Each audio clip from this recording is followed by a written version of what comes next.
22절부터 53절까지가 솔로몬의 기도입니다. 지난 시간에는 22절로 32절을 보았었는데요. 하나님은 어떤 분이신가? 솔로몬의 기도를 근거로 함께 살펴보았습니다.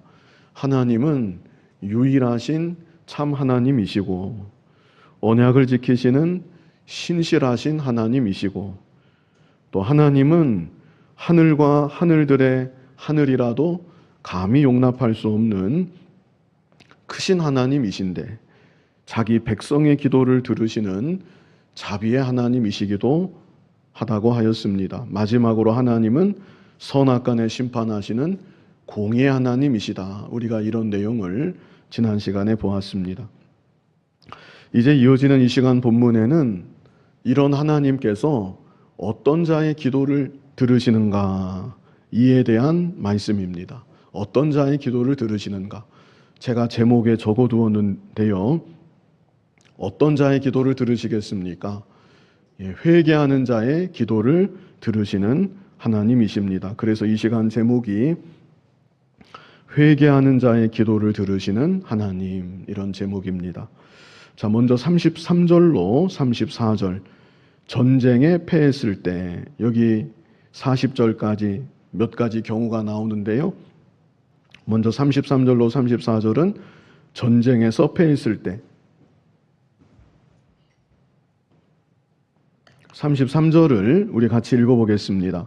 만일 주의 백성 이스라엘이 주께 범죄하여 적국 앞에 패하게 되므로 주께로 돌아와서 주의 이름을 인정하고 이 성전에서 주께 기도하며 간구하거든.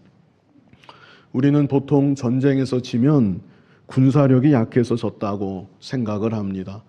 군사의 수가 부족했다든지 무기가 열악했다든지 아니면 전략이 좀 치밀하지 못했다든지 전쟁에서 패할 수밖에 없는 요인들이 얼마나 많이 있겠습니까? 그런데 솔로몬은 한 가지 이유를 여기 언급하고 있죠. 만일 주의 백성 이스라엘이 그 다음에 뭐라고 했습니까? 주께 범죄하여, 다른 모든 요인들을 제쳐두고 솔로몬은 다름 아닌 죄에 대해서 말하고 있는 것입니다. 실제 그렇습니다. 구약 이스라엘의 전쟁은 국력의 문제가 아니었습니다. 하나님과의 관계의 문제였습니다.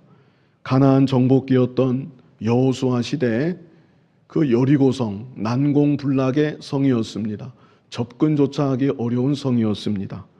그런데 이스라엘 백성들이 그런 여리고성을 너무나 쉽게 무너뜨렸습니다. 그러나 반면에 여리고성과는 비교도 되지 않는 지극히 작은 성, 이 아이성 같은 경우는 이스라엘이 그 아이성 앞에서 패하고 말았습니다. 이 별거 아니라고 생각하고 한 3,000명쯤 보내면 충분하겠다 이렇게 여겼지만 참패를 당하였고 백성들의 마음은 물과 같이 녹아졌다고 하였습니다. 그 이유가 무엇이었습니까? 이스라엘 백성 가운데 죄가 있었기 때문이죠. 죄가 있으면 하나님께서 함께하지 않으십니다. 하나님께서 함께하지 않으시면 아무리 작은 군대라 할지라도, 아무리 보잘것없는 상대라 할지라도 스스로의 힘으로는 이길 수 없는 것이 하나님의 백성 이스라엘입니다. 그러나 반면에 하나님께서 함께 하신다고만 하면 여리고성과 같은 난공불락의 성도 쉽게 정복할 수 있는 것이 하나님의 백성 이스라엘이기도 한 것입니다. 그러므로 솔로몬은 전쟁에서 패했을 때 다른 요인을 찾은 것이 아니고 하나님과의 관계부터 회복하는 것이 중요하다는 것을 알고 하나님께 돌아와서 회개해야 된다는 것을 언급하고 있는 것이죠. 여기 33절을 제가 다시 읽어드리면 만일 주의 백성 이스라엘이 주께 범죄하여 적국 앞에 패하게 되므로, 그 다음에 뭐라고 그랬습니까? 주께로 돌아왔지요. 자, 그 다음이 또 중요합니다. 그 다음에 어떤 말이 있습니까? 주의 이름을 인정하고. 왜 이런 말씀이 나올까요? 주의 이름을 인정하고. 주의 백성들이 주의 이름을 인정하지 않은 채 전쟁을 했던 것이죠. 주의 이름을 인정하지 않고 자기들의 이름을 가지고 전쟁에 나갔었던 것입니다. 말하자면 이런 것이죠. 우리가 할 수 있다. 우리가 이길 수 있다. 자신만만해서, 사기가 충천해서 자기들의 이름을 가지고 나아갔었던 것이고, 그랬기 때문에 전쟁에 지고 말았던 것입니다. 그러나 이제는 정신을 차리고 주께로 돌아와서 주의 이름을 인정하고, 우리는 주님의 도우심이 아니면 아무것도 할 수가 없습니다. 눈앞에 보이는 저 대적들, 우리의 힘으로는 도저히 이길 수가 없습니다. 주님, 저희를 불쌍히 여겨 주시옵소서. 주님, 저희와 함께하여 주시옵소서. 이것이 바로 주님의 이름을 인정하는 것이죠. 그리고 또 여기 나오는 말이, 그러면서 이 성전에서 주께 기도하며 간구하거든. 회개하면서 다시 한번 주님께 간구하는 것이죠. 자, 그럴 때 본문 34절을 같이 읽어보겠습니다. 주는 하늘에서 들으시고 주의 백성 이스라엘의 죄를 사하시고 그들의 조상들에게 주신 땅으로 돌아오게 하옵소서. 주님 앞에 돌아와서 회개하며 간구할 때 하나님께서 그 기도를 들어주시는 것입니다. 주는 하늘에서 들으시고 그랬죠. 그 다음에는 주의 백성 이스라엘의 죄를 사하시고 우리의 기도를 들어주시고 가장 먼저는 죄를 사하여 주시는 것입니다. 죄사함이 먼저입니다. 그리고 나서 그들의 조상들에게 주신 땅으로 돌아오게 하옵소서. 이것은 회복을 뜻하는 것입니다. 죄를 사하여 주시고 그 다음에는 전쟁에서 참혹하게 패하였지만 그 가운데 회복하게 하여 주신다.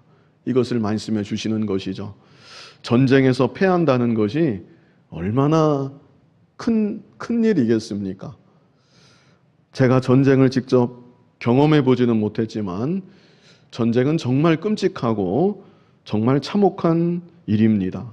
전쟁으로 인해서 많은 이들이 죽고 또 많은 사람들이 부상을 당하고 여자와 어린아이들이 고통을 당하고 많은 사람들이 또 포로로 끌려가고 얼마나 참혹한 상황입니까? 그런데 그런 가운데도 하나님 앞에 돌아와서 회개하고 간구하면 그런 참혹한 상태에서도 다시 회복해 하여 주시는 우리 하나님이시라는 것입니다. 다음으로 35절로 36절은 비가 오지 않을 때입니다. 비가 오지 않을 때. 우리 본문 35절을 같이 읽어보겠습니다. 만일 그들이 주께 범죄함으로 말미암아 하늘이 닫히고 비가 없어서 주께 벌을 받을 때에 이곳을 향하여 기도하며 주의 이름을 찬양하고 그들의 죄에서 떠나거든. 비가 오느냐 오지 않느냐 이것은 자연현상이지요. 기상현상입니다. 그러나 하나님 백성들에게는 비가 오느냐 비가 오지 않느냐도 그저 자연현상으로 볼 문제가 아니라는 것입니다. 하나님의 백성들에게 하늘에서 비가 오는 것은 하나님의 언약적인 복이고 반면에 비가 오지 않는 것은 하나님의 징계입니다. 신명기 11장 13절을 보시면요. 우리 같이 읽어보겠습니다. 내가 오늘 너희에게 명하는 내 명령을 너희가 만일 청종하고 너희의 하나님 여호와를 사랑하여 마음을 다하고 뜻을 다하여 섬기면, 이렇게 하나님을 잘 섬기면 이어지는 14절로 15절을 우리 같이 읽어보겠습니다. 여호와께서 너희의 땅에 이른 비 늦은 비를 적당한 때에 내리시리니 너희가 곡식과 포도주와 기름을 얻을 것이요 또 가축을 위하여 들에 풀이 나게 하시리니 내가 먹고 배부를 것이라. 하나님을 잘 섬기면 하나님께서 하늘 문을 여시고 이른 비 늦은 비를 적당한 때 내리어 주신다는 것이죠. 자, 그러나 반대로 16절을 읽어보겠습니다. 같이 읽겠습니다. 너희는 스스로 삼가라. 두렵건대 마음에 미혹하여 돌이켜 다른 신들을 섬기며 그것에게 절함으로. 그러면 어떻게 되는가? 17절 같이 읽어보겠습니다. 여호와께서 너희에게 진노하사 하늘을 닫아 비를 내리지 아니하여 땅이 소산을 내지 않게 하심으로 너희가 여호와께서 주신 아름다운 땅에서 속히 멸망할까 하노라. 하나님께서 하늘을 닫아 비를 내리지 아니하신다. 이렇게 분명히 말씀하고 있죠. 그래서 솔로몬은 하늘에서 비가 내리지 않는 것도 그저 단지 자연현상, 기상현상으로 볼 것이 아니라 그 이유는 다름 아닌 이스라엘 백성들의 죄에서 비롯된 것이다. 이것을 알았던 것이죠. 본문 35절을 제가 다시 읽어드리면 만일 그들이 주께 범죄함으로 말미암아 하늘이 닫히고 비가 없어서 주께 벌을 받을 때에 자, 그 다음에 어떻게 합니까? 이곳을 향하여 기도하며 그 다음이 중요합니다. 그 다음에는 어떤 말이 있습니까? 주의 이름을 찬양하고 아니 비가 오는데 비가 안 오는데 하늘이 닫혔는데 무슨 주의 이름을 찬양합니까? 주의 이름을 찬양하고 여기서 찬양하다라는 말은 하나님의 오르심을 고백한다 이런 뜻입니다. 하나님의 오르심을 고백한다. 말하자면 이런 것이죠. 하나님이 오르십니다. 뭐가 오르시다는 것입니까? 비를 내려주지 아니하시는 것이 오르십니다. 우리에게 이런 처분을 내려주시는 것이 하나님 오르십니다. 이것은 바꾸어 말하면 무슨 뜻입니까? 우리는 이런 징계를 받아야 마땅합니다. 자신의 잘못을 확실히 인정하는 모습이라고 할 수 있겠습니다. 보통 우리들은 징계를 받을 때 일단은 원망하게 되고 불평하게 되기가 쉽습니다. 꼭 징계가 아니라도 우리는 어려운 일을 만나면 왜 이런 일을 당했을까? 이런 생각을 우리는 보통 하기가 쉽죠. 더구나 구약시대에 비가 오지 않는다는 것은 보통 문제가 아닙니다. 조금 힘든 그 정도가 아닙니다. 이것은 생존과 직결되는 문제입니다. 삶 자체가 당장에 피폐해지는 너무나 심각한 일인 것이죠. 가령 부모 입장에서 내가 굶는 것은 그렇다고 해도 어린 자녀가 저 배가 고파요. 아빠, 엄마 밥 좀 주세요. 이렇게 말한다고 하면 부모 마음이 미어지는 것이죠. 그런데 바로 그런 상황입니다. 하나님께서 하늘을 닫아서 비를 내려주지 아니하시는 이런 너무나도 참혹하고 심각한 상황 가운데 하나님이 오르십니다. 하나님께서 저희에게 행하시는 일이 오르십니다. 저희는 이런 고난을 당해야 마땅합니다. 이것이 바로 참된 회개의 모습인 것이죠. 여기만 이런 게 아니고 성경 여기저기에 이런 장면이 많이 나오죠, 사실은. 근데 대표적으로 다윗이 그랬습니다. 시편 51편이 다윗이 밧세바하고 동침하고 나단 선지자를 만난 직후에 구구절절 회개하는 내용이 시편 51편입니다. 그 시편 51편을 보면 다윗의 회개가 절절히 나와 있는데요. 그 중에 몇 절만 좀 같이 읽어보면요. 시편 51편 3절을 우리 같이 읽어보겠습니다. 물은 나는 내 죄가를 아오니 내 죄가 항상 내 앞에 있나이다. 이게 다윗의 심정이에요. 자기의 죄가 항상 자기 눈앞에 아른거립니다. 밧세바와 동침하던 그 장면이 자기 눈에 아른거려요. 땅을 칠 일이죠. 너무나 부끄럽고 내가 왜 그런 죄를 지었을까? 나는 내 죄가를 아오니 내 죄가 항상 내 앞에 있나? 회개하고 회개해도 지워지지가 않습니다. 너무나 부끄럽고 정말 통탄할 그런 마음인 것이죠. 자, 그리고 이어지는 4절을 보시면요. 우리 4절을 같이 읽어보겠습니다. 내가 주께만 범죄하여 주의 목전에 악을 행하였사오니 주께서 말씀하실 때 의로우시다 하고 주께서 심판하실 때 순전하시다 하리이다. 자, 여기서 눈여겨보실 것은 주께서 말씀하실 때 그 다음 뭐라 그랬습니까?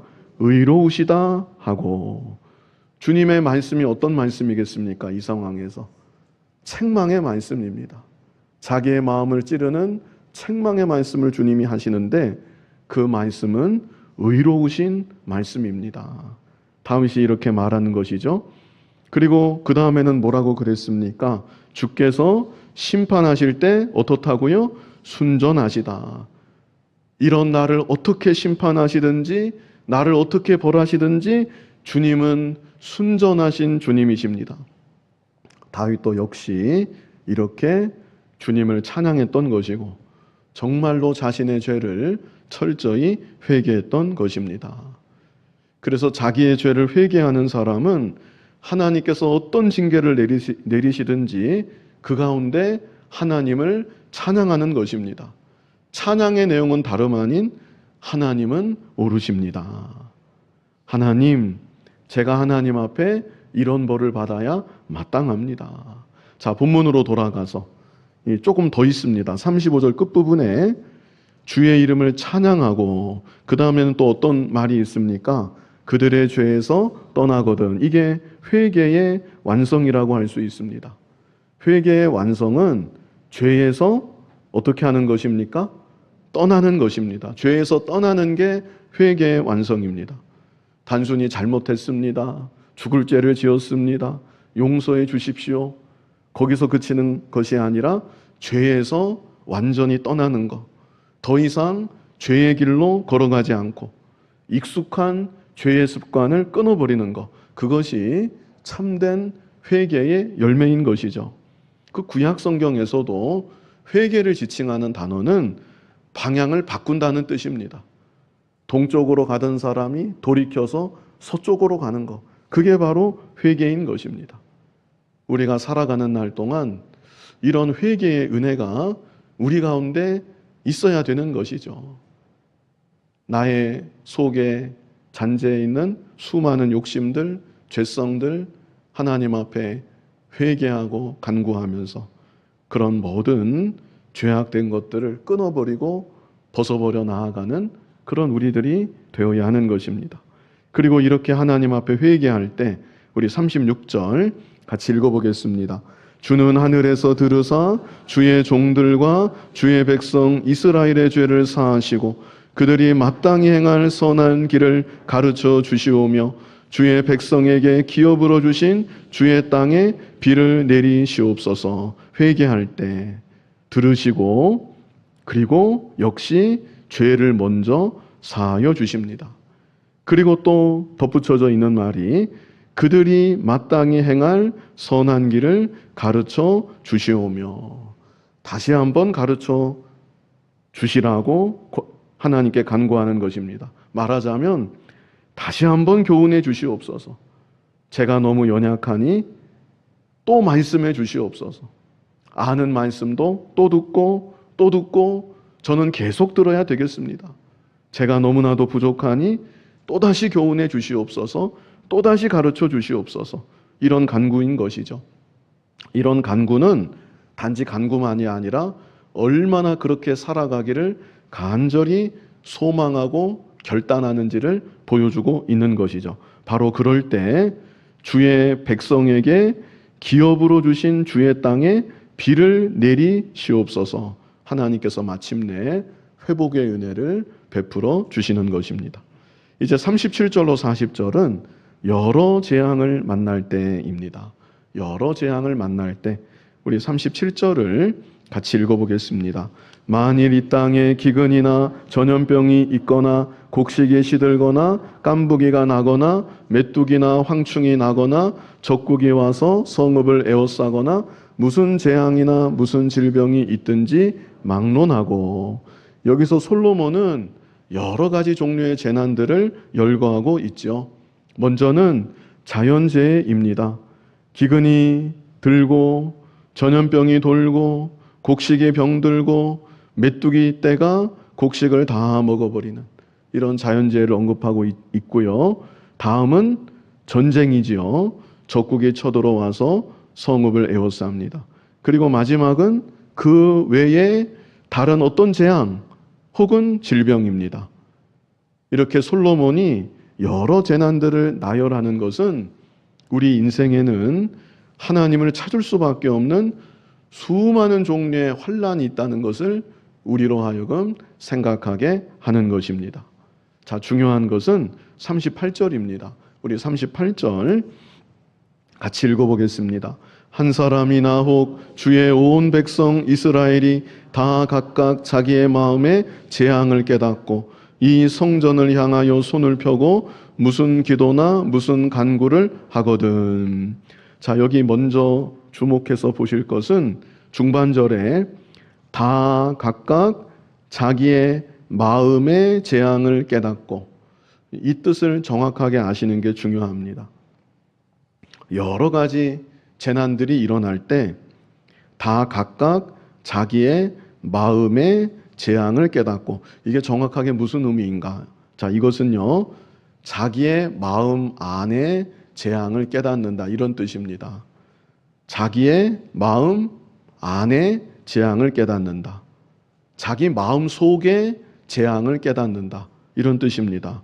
그래서 밖에 일어나고 있는 재난들만을 보는 것이 아니라 밖에서 일어나고 있는 재난들을 통해 내 안에 있는 재앙을 깨닫는다는 것입니다. 내 마음 속에 있는 재앙, 내 마음 속에 있는 재앙과도 같은 문제를 깨닫는다는 것입니다.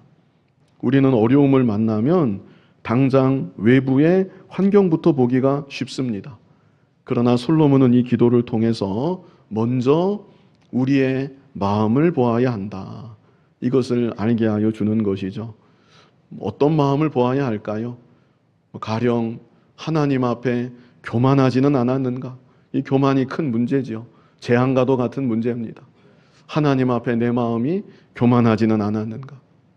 양심의 거리끼는 죄악을 일삼고 있지는 않은가? 그것도 역시 재앙과도 같은 내 안의 문제입니다. 하나님보다 세상을 더 사랑하고 있지는 않은가? 어느 순간 세상에 너무나 내 마음이 다 빼앗기고 있지는 않은가?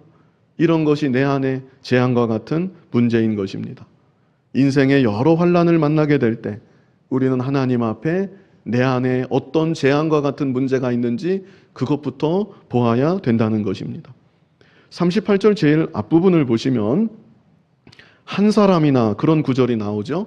한 사람이나 혹은 주의 온 백성 이스라엘이 다 각각.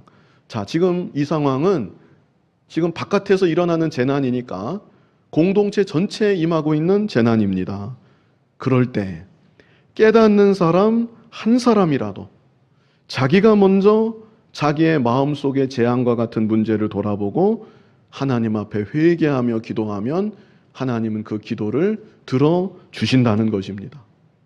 온 이스라엘이 다 각각 자기의 마음속을 돌아보고 회개하고 간구하면 더 좋겠죠.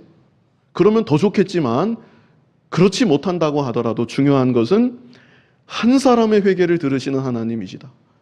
한 사람의 회개를 들으시고 한 사람의 회개와 간구를 들으시사 공동체를 치료하시고 공동체를 회복시킬 수 있는 하나님이시라는 사실입니다. 그러므로 우리들이 언제나 내 마음속을 먼저 돌아보고, 그리고 내 자신이 먼저 회개하고 내 자신이 더욱 바로 서고, 그렇게 함으로 내가 살고 내 가정이 살고 교회가 살고 나라가 사는 이런 믿음의 길로 걸어가는 이 시대 아브라함과도 같은 그런 믿음의 사람, 기도의 사람이 다 되었으면 좋겠습니다. 우리 38절을 제가 다시 읽어드리면 한 사람이나 혹 주의 온 백성 이스라엘이 다 각각 자기의 마음의 재앙을 깨닫고 이 성전을 향하여 손을 펴고 무슨 기도나 무슨 간구를 하거든. 성전을 향하여 손을 펴고 기도나 간구를 한다는 것이죠. 성전 자체에 무슨 신비한 효험이 있는 것은 아닙니다. 다만 구약시대 성전은 하나님께서 자기 이름을 두시고 은혜를 베풀어 주시겠다고 약속하신 처소입니다. 그렇기 때문에 성전을 향해 손을 편다는 것은 하나님의 약속을 의지하며 하나님께 나아간다는 뜻입니다. 오늘날 우리는 예루살렘 성전을 향해 손을 뻗으면서 기도하지는 않지요. 오늘날 우리의 참 성전은 예수 그리스도이십니다. 그러므로 우리는 예수 그리스도를 의지하면서 예수 그리스도를 간절히 바라보면서 하나님께 기도하는 것이고 하나님의 보좌 앞에 담대히 나아갈 수가 있는 것입니다. 자, 이렇게 기도할 때 39절 같이 읽어보겠습니다. 주는 계신 곳 하늘에서 들으시고 사하시며 각 사람의 마음을 아시오니 그들의 모든 행위대로 행하사 갚으시옵소서. 주만 홀로 사람의 마음을 다 아심이니이다. 우리가 회개하며 기도할 때 마찬가지입니다. 우리의 기도를 들어주시고 우리의 죄를 먼저 사하여 주신다. 당장 인생의 여러 재난이 지나가는 것보다 그것보다 더 중요한 것은 하나님 앞에 지은 우리의 죄가 용서받고 하나님과의 우리의 관계가 회복되는 것, 그것이 더 중요한 것이죠. 그리고 여기 또 말씀하기를 각 사람의 마음을 아시오니 그들의 모든 행위대로 행하사 갚으시옵소서. 하나님은 우리의 마음을 다 아십니다. 다른 사람은 속일 수 있어도 하나님은 속이지 못합니다. 정말로 자기의 마음을 살펴서 자기 마음속에 재앙과 같은 문제들을 자복하고 회개하는가? 하나님은 그것을 아십니다. 그것을 아시는 하나님께서 모든 행위대로 행하여 주시고 갚아달라고 기도하고 있는 것이죠. 우리 마지막 본문 40절을 같이 읽어보겠습니다. 그리하시면 그들이 주께서 우리 조상들에게 주신 땅에서 사는 동안에 항상 주를 경외하리이다. 여기 참 중요한 끝맺음입니다. 계속해서 회개하는 내용이 있었고요. 회개할 때 들으시고 사하시고 회복해 하시는 내용이 있었습니다. 자, 그리하시면 최종적인 결말입니다. 그들이 주께서 우리 조상들에게 주신 땅에서 사는 동안에 그 마지막에 뭐라 그랬습니까? 항상 주를 경외하리이다. 자, 이것이 모든 기도의 최종 목적인 것입니다. 하나님께서 우리에게 고난을 주시는 목적이기도 한 것이고 고난 가운데 회개하며 간구하는 기도의 최종 목적이기도 한 것입니다. 비가 오지 않는데 비가 다시 오게 되는 것, 그것은 기도의 최종 목적이 아닙니다. 전쟁에서 졌지만 회복이 되고 전쟁에서 다시 이기게 되는 것, 그것도 기도의 최종 목적은 아닙니다. 질병에 걸렸는데 질병에서 치료받는 것, 강건하게 회복되는 것, 그것도 우리 기도의 최종 목적은 아닙니다. 기도의 최종 목적이 무엇입니까? 그것은 하나님을 경외하는 백성이 되는 것입니다. 이제까지 하나님을 경외했을지라도 하나님을 더욱더욱 경외하는 사람이 되는 것입니다. 나름 하나님을 경외해왔다. 항상 경외해왔다. 그 정도가 아니라 끊임없이 언제나 하나님을 경외하는 백성이 되는 것. 하나님을 경외함에 더욱더욱 자라나는 것. 그것이 우리의 모든 기도의 최종 목적인 것이죠. 하나님은 우리에게 허락하시는 고난을 통해서도 우리에게 허락하시는 회복을 통해서도 자기 백성을 하나님을 경외하는 자리로 점점 더 이끌어 가시는 것입니다. 우리는 고난이 끝나기만을 구할 때가 많이 있죠. 사실 그것도 간절히 구하면 참 귀한 믿음입니다. 어려운 일 당할 때 다른 거 찾지 아니하고 소망을 다른 데 두지 아니하고 오직 주님만을 바라보고 이 고난을 이기게 하여 주시옵소서. 이 고난 가운데 믿음을 지키게 하여 주시옵소서. 이 고난을 이기게 해달라고 간절히 기도한다면 그 얼마나 귀한 믿음입니까? 그러나 솔로몬은 거기서 더 나아가서 고난으로 인해 또 회복으로 인해 하나님을 더욱 경외하는 삶을 이스라엘 백성들이 살아가기를 간구하고 있는 것이죠. 인생의 모든 고난과 또 고난 가운데 하나님께 기도하고 또 하나님의 응답을 받고 이 모든 과정들을 통하여서 하나님을 더욱더욱 경외하는 하나님의 자녀로 견고히 세워져 나아가는 저와 여러분이 될 수 있기를 간절히 바랍니다. 하나님 아버지, 은혜를 감사합니다. 죄 가운데 있을지라도 회개하며 간구할 때 우리의 기도를 들으시고 우리의 죄를 사하여 주시고 다시 회복해 하여 주시는 하나님 크신 은혜와 사랑을 감사합니다.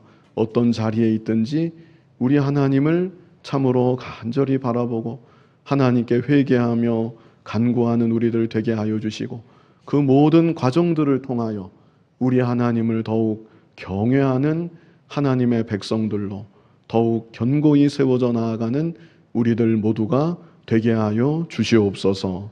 예수님 이름으로 기도하옵나이다. 아멘.